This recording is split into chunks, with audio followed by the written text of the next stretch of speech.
day taala barakaatu maa ngi leen di nuyu bu baax te di leen siyaare bu baax. waaw man nag yàlla dogal na téer laa sama place mi ngi nii ci ginnaaw wan la ginnaaw yàlla dogal na lakk na matériel bu bari yàqu na ndax xam nga place bu ci ay machine nekkee su machine yi lakkee rek ak ay tissu jàmbur lakk-lakk gi am na metti na ci ñun waaye dañuy sant yàlla suñu borom ndax yàlla dogal na bakkan gaañuwu ci matériel bi nga xam ne moo yàqu yàlla suñu borom moo ñu ko joxoon te it yàlla mi ñu ko joxoon mi ngi fi comme ni ko Massamba Diop waxee ndax dafa am loo xam ne bu dalee sa kaw soo gisee say autorité ñu ñëw wàcc ñëw ni la massawu loolu day sedd xol lool mbir mi lu métti métti bu dee 100 la lu bari bari day wàññeeku ndax ñi ngi ànd ak ñun ci naqar gi monsieur le maire Diakhaté léegi ñëw na fi ak préfet ba ñëw nañ sans place xool ñi nga xamante ni ñoo yàqule ñëpp massawu leen waaye nag comme ni nga xamante ni moom la ko Massamba Diop waxee dafay jaadu autorité yi jël seen responsabilité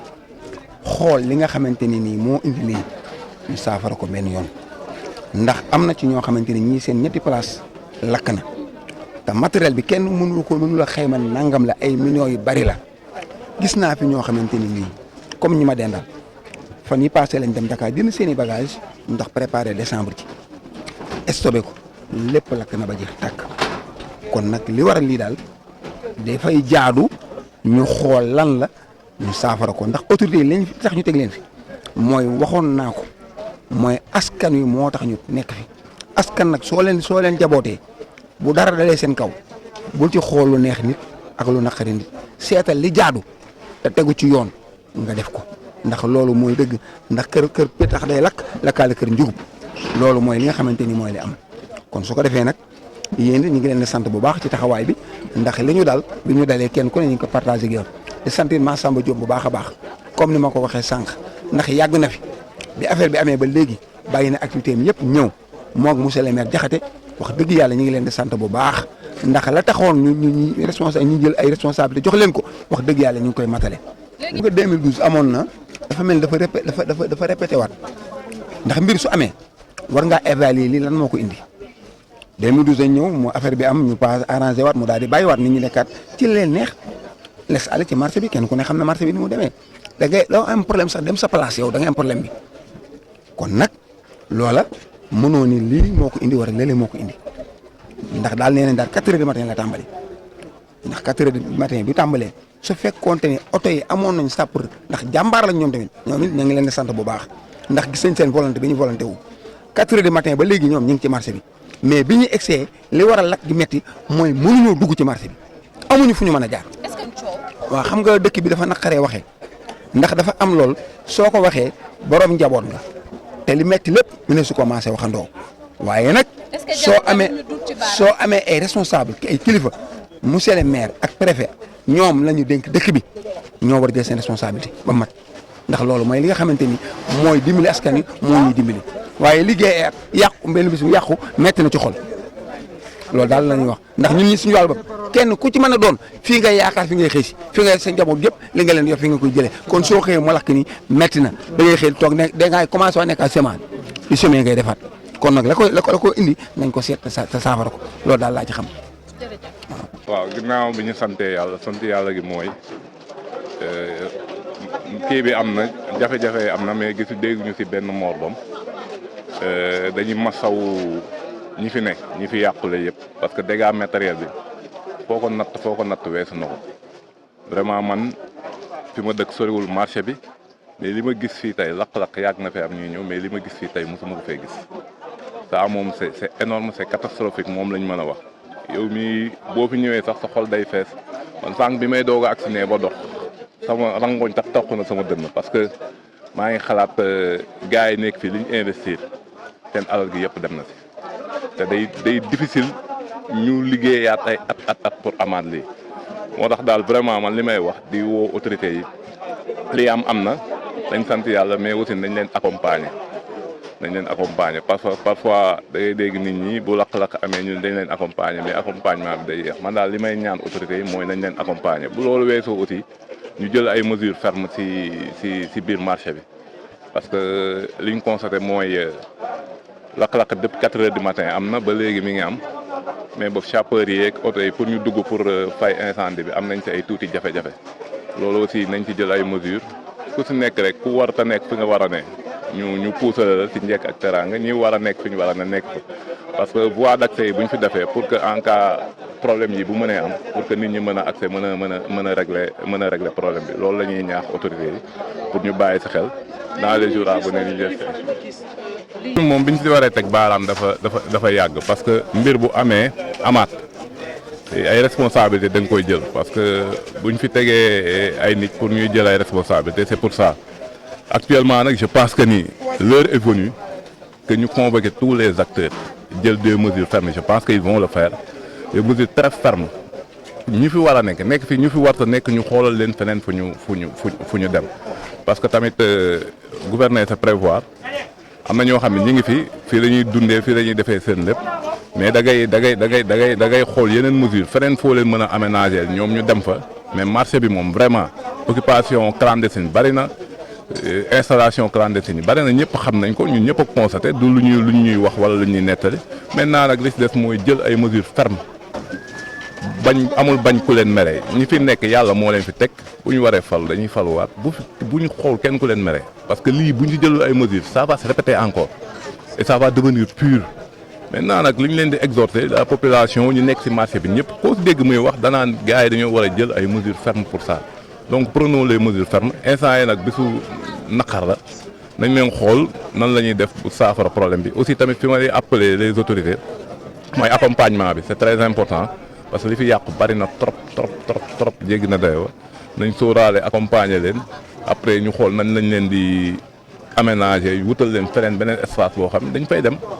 ku fa bañ a dem nag bu ñu leen wutalee espace ku fa bañ a dem là à ce moment ils vont prendre les mesures nécessaires parce que les administration mi ngi fi policiers yi ñi ngi fi gendarme ñi ngi fi ñëpp a ngi fi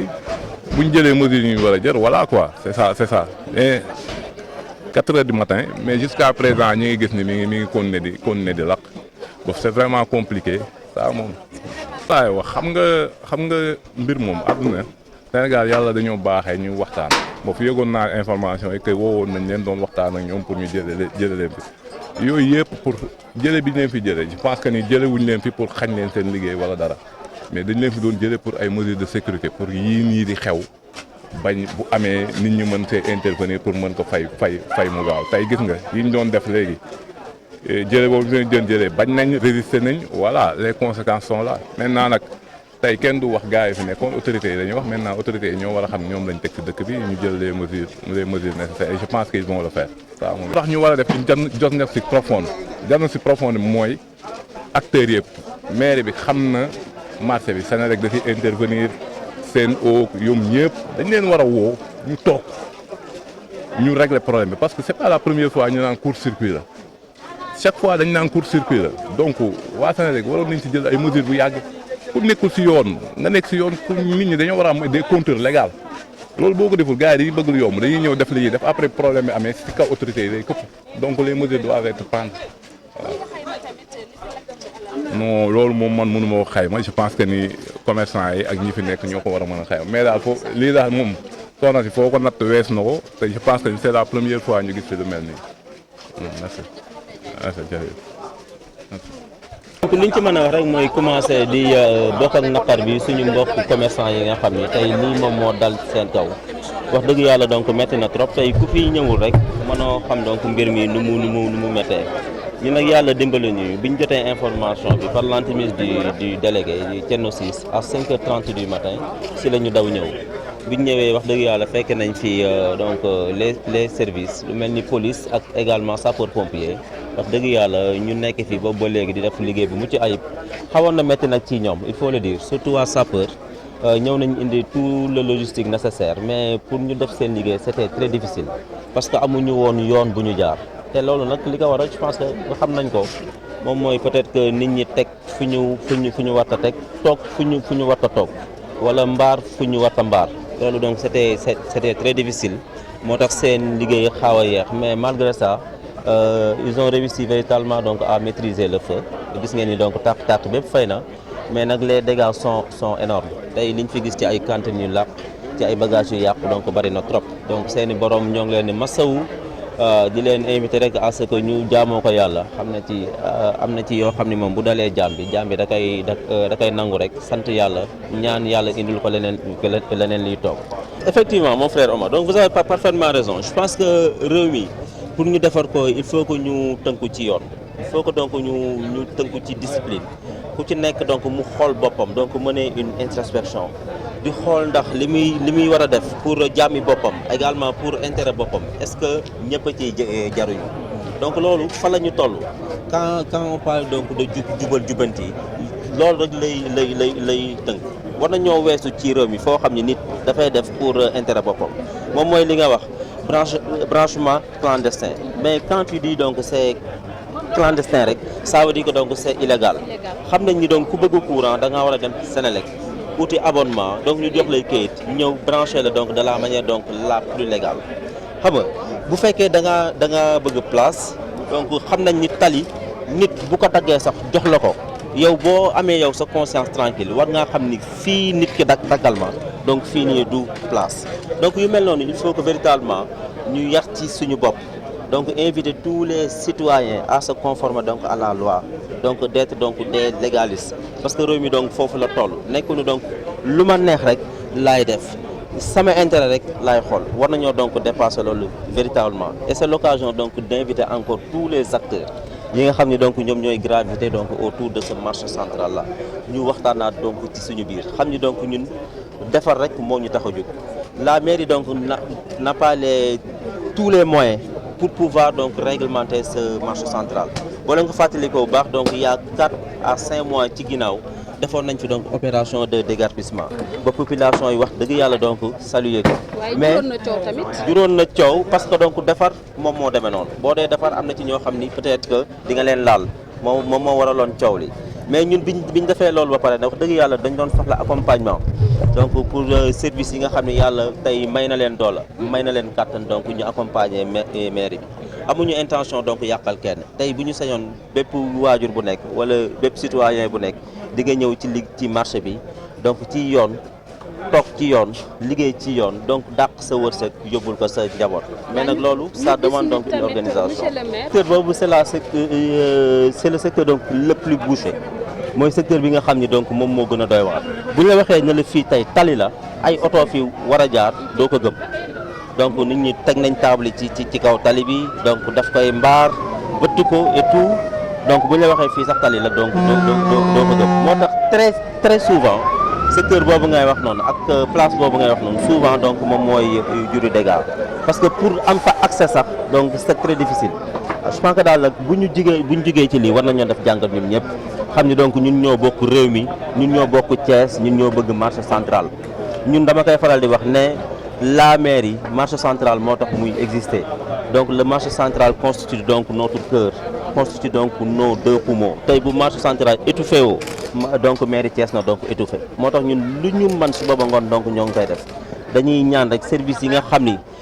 ñoom ñoo ñu ëpp doole lu mel ni donc j'interpelle même l'état central je le dis comme ça parce que man ci ñoom laa bokk j'interpelle l'état central pour que donc ñu jàppale ñu pour que marché central bi donc ñu organiser ko li nga xam ni door na fi donc ay marché parallèle nga xam ni donc nekk na en construction donc ñu jàppale ñu gaaw ko pare comme centre commercial bi donc nekk ci ginnaaw nga xam ne on a trouvé même un preneur pour que mu liggéeyaat ko bu ñu ci état également mën a accompagner mu accompagner ñu marché yu ndawaan yëpp donc ñu valoriser ko réhabiliter ko pour que marché central donc mën a nooyi waaw di tëjee sama kaddu rek mooy wax dëgg yàlla di naqarluwaat di bokk ak naqar bi suñu mbokku commerçant yi nga xam ne tey mbir mi dal na ci seen kaw di leen wax ne leen donc maire bi dina nekk ci seen côté dina leen accompagner pour véritablement atténuer donc seen souffrance. Ok, jërëjëf.